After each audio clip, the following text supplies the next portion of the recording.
And well, for more on this, we're now being joined by Dr. Charles Kupchan, live from Washington, D.C. He's a senior fellow at the Council on Foreign Relations. Welcome to World DNA, Dr. Kupchan.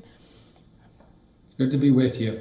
Likewise. Now, Iran has suggested that a truce in Lebanon and Gaza could soften retribution against Israel. But it does look like that Iran is sending mixed signals on potential retaliation against Israel, while it is suggesting that there is some sort of a scope of not that strong a response against Israel. It has also told the Arab countries that it wants to attack Israel in a higher intensity when compared to its last attack. Your assessment of the situation in West Asia right now?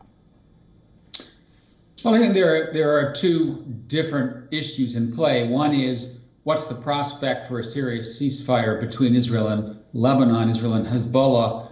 And there, I think the likelihood is more fighting for the foreseeable future. Neither side seems to be holding back. Hezbollah continues to launch missiles on northern Israel. Israel keeps pounding Hezbollah targets in southern Lebanon as well as on the coast and in eastern Lebanon.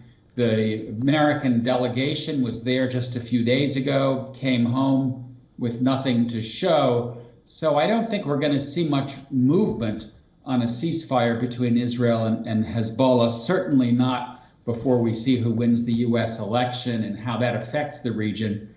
And secondly, I think Iran is in a difficult position right now. Israel just took a strike on its air defense system, on its ability to produce fuel for its ballistic missiles.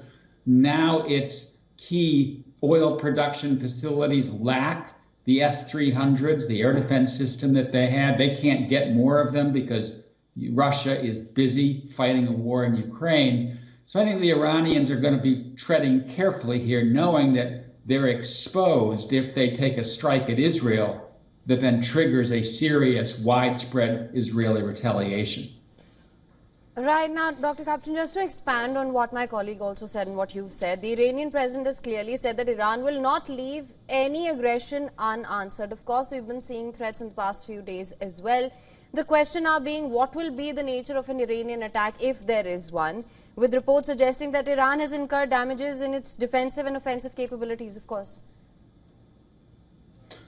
Well, you know, I think the two Iranian attacks that we've seen so far haven't really succeeded in doing serious damage to Israel, largely because the Israelis themselves, with help from the United States and other parties, shot down most of the missiles that the Iranians have sent in. You mentioned in your report the idea that Iraq might be involved. Yes, there are Iraqi militias that are under the control of the Iranians. There are Syrian militias that are under the control of the Iranians. They could potentially launch strikes on Israel. But the bottom line is that Iran's main proxies, Hezbollah and Hamas, have been very seriously degraded. Their ability to be proxies of Iran and hit Israel, they can still launch missiles, but not in a way that they could before. So Iran, I think, is, as I said, in a weak position here, and is likely, if it does respond, to try to avoid a major escalation. Dr. Kupchan, just to add to the fact that Iran is in a weak position, its S-300 missiles have also been damaged in the precision strikes by Israel. Just to take that point forward where you mentioned that you're not really optimistic of any movement forward in the ceasefire deal, do you think that Bibi, the Israeli Prime Minister, will not make any concrete decisions, keeping in mind that we are less than 48 hours away from the U.S. presidential polls?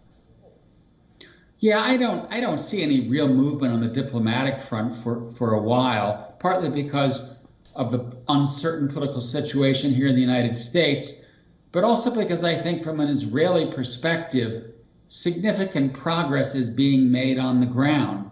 Hamas is being deeply set back.